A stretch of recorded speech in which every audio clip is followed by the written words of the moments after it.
Case register ಮಾಡಿದ್ದೀವಿ. ಈ case ಪೂರ್ತಿ ಹಿನ್ನೆಲೆ ನೋಡಿದರೆ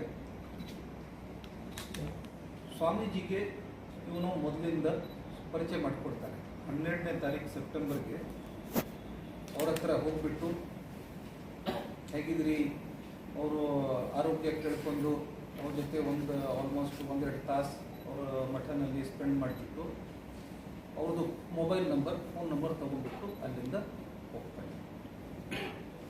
ಹೋದ ಮೇಲೆ ಇಮಿಡಿಯೇಟ್ಲಿ ಇವನು ಏನು ಪ್ಲ್ಯಾನ್ ಒಂದು ಸ್ಕೆಚ್ ಮಾಡ್ಕೊಂಡಿದ್ದಾನೆ ಅವನು, ಅದು ನೆಕ್ಸ್ಟ್ ಇಂದ ಇಂಪ್ಲಿಮೆಂಟ್ ಮಾಡೋಕ್ಕೆ ಶುರು ಮಾಡ್ತಾನೆ.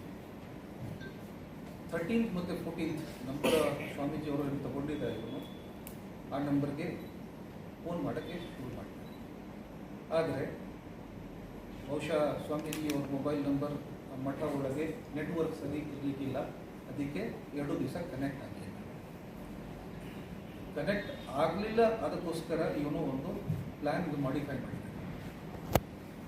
ಮಾಡಿಫೈ ಮಾಡಿಬಿಟ್ಟು ಕಲದಗಿ ಪೊಲೀಸ್ ಸ್ಟೇಷನ್ ಫೋನ್ ಮಾಡಿಬಿಟ್ಟು ಅಲ್ಲಿಂದ ಹೈವೇ ಪೆಟ್ರೋಲ್ ಇನ್ಚಾರ್ಜ್ ಯಾರಿದ್ದಾನೆ, ಹೈವೇ ಪೆಟ್ರೋಲ್ ಗಾಡಿ ಯಾರ ಹತ್ರ ಇರುತ್ತೆ ಅವ್ರದ್ದು ನಂಬರ್ ತಗೊಂಡ್ಬಿಟ್ಟು ಅವ್ರಿಗೆ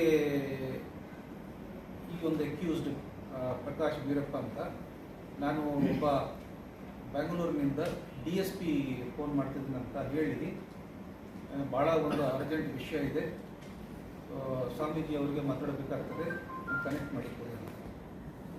ಅವರು ಆವಾಗ 15th ತಮ್ಮೆಲ್ಲರಿಗೂ ಗೊತ್ತಿರಬಹುದು, ಅದು ಹ್ಯೂಮನ್ ಚೈನ್ ಆ್ಯಕ್ಟಿವಿಟಿ ನಡೀತಿತ್ತು. ಆ ಡ್ಯೂಟಿನಲ್ಲಿ ಇರೋ ಕಾರಣಕ್ಕೆ ಈಗ ಹೋಗ್ಲಿಕ್ಕಾಗಲ್ಲ, ಈ ಥರ ನಡೀತಾ ಇದೆ, ನಾನು ಡ್ಯೂಟಿಲಿ ಇದ್ದೀನಿ, ಆಯಿತು ಅರ್ಧ ಗಂಟೆ ಆಗುತ್ತೆ, ಅರ್ಧ ಗಂಟೆ ಬಿಟ್ಟು ಅಲ್ಲಿಗೆ ಹೋಗಿದೆ. ಆಮೇಲೆ ಅವ್ರ ನಂಬರಿಂದ, ನಮ್ಮ ASI ಅವ್ರ ನಂಬರಿಂದ ಕನೆಕ್ಟ್ ಮಾಡಿ ಕೊಟ್ಟಿದ್ದಾರೆ. ಕನೆಕ್ಟ್ ಮಾಡಿ ಕೊಟ್ಟು ಆಮೇಲೆ ಸ್ವಾಮೀಜಿಗೆ ಮಾತಾಡಿಬಿಟ್ಟು ಬೇರೆ ಯಾವುದು ನಂಬರ್ ತಗೊಂಡಿದ್ದಾರೆ. ಸ್ವಾಮೀಜಿ ಅವರು ಬೇರೆ ಯಾರು ಶಿಷ್ಯನ ನಂಬರ್ ಕೊಟ್ಟು ಆಮೇಲೆ ಆ ನಂಬರ್ಗೆ ಮಾತಾಡಿಬಿಟ್ಟು ಅವ್ರಿಗೆ ಹೆದರಿಕೆ ಕೊಟ್ಟು 1 ಕೋಟಿದು ಡಿಮ್ಯಾಂಡ್ ಮಾಡಿ ಸ್ವಾಮೀಜಿ ಅವರಿಗೆ ಯಾವ ರೀತಿಯಲ್ಲಿ ಏನು ಮಾತಾಡಿದ್ದಾರೆ ಆ ಭಯಪಟ್ಟು ಅವರು ಅದೇ ದಿವಸ 15th ಸೆಪ್ಟೆಂಬರ್ ಸಂಜೆ 61 ಲಕ್ಷ ಅರೇಂಜ್ ಮಾಡಿಬಿಟ್ಟು ಬೇರೆ ಬೇರೆ ಕಡೆಯಿಂದ ಅವ್ರ ಹೇಳಿಕೆ ಪ್ರಕಾರ ಇನ್ನೂ 3 ಜನ ಅವ್ರ ಶಿಷ್ಯನ ಜೊತೆ ಡ್ರೈವರ್ ಸೇರಿಬಿಟ್ಟು ಬ್ಯಾಂಗ್ಳೂರಿಗೆ ಹೋಗಿದ್ದಾರೆ.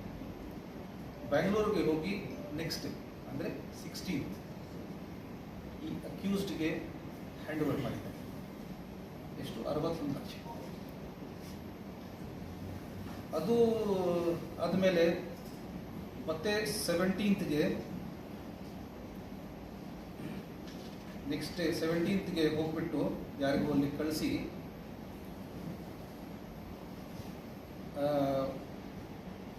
ವಕಾಲತ್ನಾಮ 2 ವಕಾಲತ್ನಾಮ ಅದರ ಮೇಲೆ ಸೈನ್ ತಗೊಂಡಿದ್ದಾರೆ. 2 A4 ಶೀಟ್ ಬ್ಲ್ಯಾಂಕ್ ಪೇಪರ್ ಮೇಲೆ ಅವರು ಸೈನ್ ತಗೊಂಡಿದ್ದಾರೆ. 2 ಬ್ಲ್ಯಾಂಕ್ ಚೆಕ್ ಅದರ ಮೇಲೆ ಅವ್ರ ಕಡೆಯಿಂದ ಸೈನ್ ಇಸ್ಕೊಂಡಿದ್ದಾರೆ. ಒಂದು ಕ್ರೈಮ್ ಕವರ್ ಮಾಡಲಿಕ್ಕೆ ಒಂದು ಪ್ಲಾನ್. ನಾಳೆ ಏನಾದರೂ ಹೆಚ್ಚು ಕಡಿಮೆ ಆದರೆ ಆ ಒಂದು ಕವರ್ ಮಾಡಲಿಕ್ಕೆ ತೋರಿಸ್ಬೋದು ಅನ್ಕೊಂಡಿದ್ದಾರೆ. 17th ನೈಟ್ ಸ್ವಾಮೀಜಿ ಮತ್ತು ಅವ್ರ ಶಿಷ್ಯರ ಜೊತೆಗೆ ವಾಪಸ್ ಅಲ್ಲಿಂದ ಬಿಟ್ಟು ಇಲ್ಲಿಗೆ 18th ಬಾಗಲಕೋಟೆ ರೀಚ್ ಆಗಿದೆ. ಅಂದರೆ ಕೃತ್ಯ ಅಲ್ಲಿಗೆ ಸ್ಟಾಪ್ ಆಗಲಿಕ್ಕೆ ಇರಲಿಲ್ಲ. ಇಮಿಡಿಯೇಟ್ಲಿ ಅವನು ರಿಮೈನಿಂಗ್ 39 ಲಕ್ಷ ಇತ್ತು, ಅದಕ್ಕೆ ಇಮಿಡಿಯೇಟ್ಲಿ ಬಂದ ಕೂಡಲೇ ಫೋನ್ ಮಾಡೋಕ್ಕೆ ಮತ್ತೆ ಅದು ಕಂಟಿನ್ಯೂ ಮಾಡಿದ್ದಾನೆ.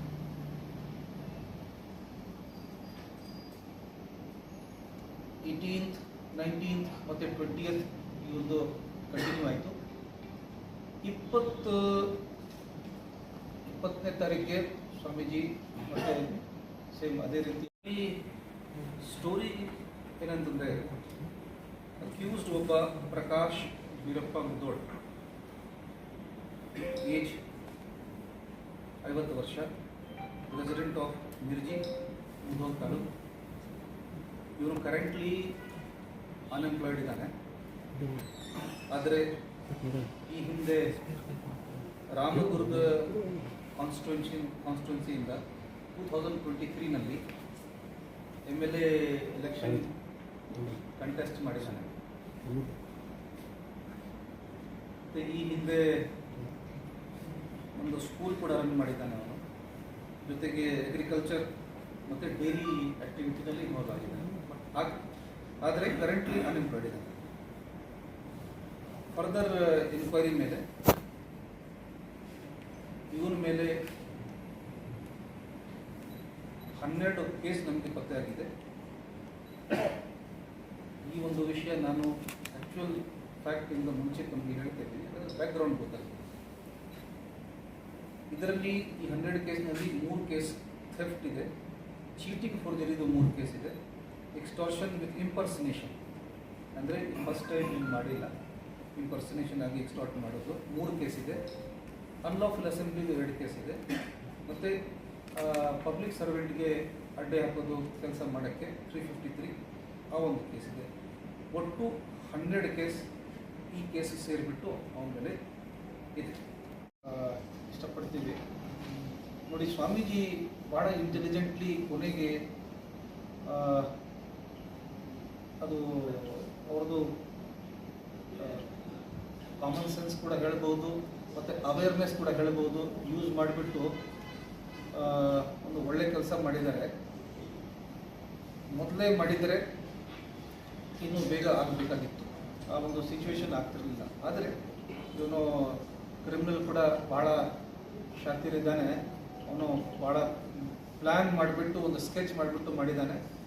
ಅದೇ ರೀತಿಯಲ್ಲಿ ಕಾಮನ್ ಎಲ್ಲರೂ ಪಬ್ಲಿಕ್ ಕೂಡ ಅದೇ ಹೇಳ್ತೀವಿ, ಯಾವುದೇ ಕಾರಣಕ್ಕೆ ಇಂಥ ಎಲ್ಲ ಕ್ರೈಮ್ ತಮ್ಮ ಸುತ್ತಮುತ್ತ ಹಿಂದೆ ಮುಂದೆ ನಡೆದಿದರೆ ನಿಮ್ಮ ಅಲರ್ಟ್ನೆಸ್, ನಿಮ್ಮ ಅವೇರ್ನೆಸ್ಸಿಂದ ಕೂಡ ಒಂದು ಇಮಿಡಿಯೇಟ್ಲಿ ಕ್ಲೂ ಬಂದುಬಿಡುತ್ತೆ. ಮತ್ತು ತಾವು ಕೂಡ ಅದೇ ರೀತಿಯಲ್ಲಿ ಇಮಿಡಿಯೇಟ್ಲಿ ಒಂದು ಡಿಫೆನ್ಸಿವ್ ಆ್ಯಕ್ಷನ್ ಕೂಡ ತಗೊಳ್ಬೋದು.